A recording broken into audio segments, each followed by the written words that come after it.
Jam-pack ang Parañaque Integrated Terminal Exchange o PITX ngayong araw sa rami ng mga paserong pauwi ng probinsya para makaboto. Ang ilang biyaheng albay madaling araw pa naroon pero inabot na ng hapon wala pa ring nabibiling tiket.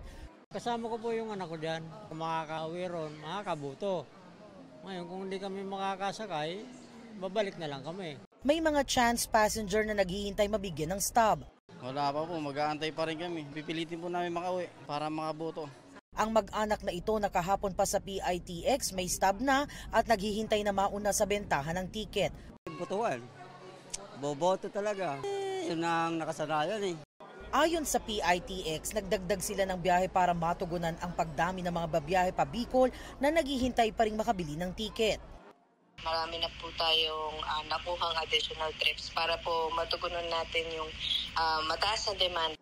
Abiso rin sa mga pasahero, 10 bus company ang walang operasyon sa Lunes pa Bicol at may 2 walang biyahe pa Visayas at Mindanao.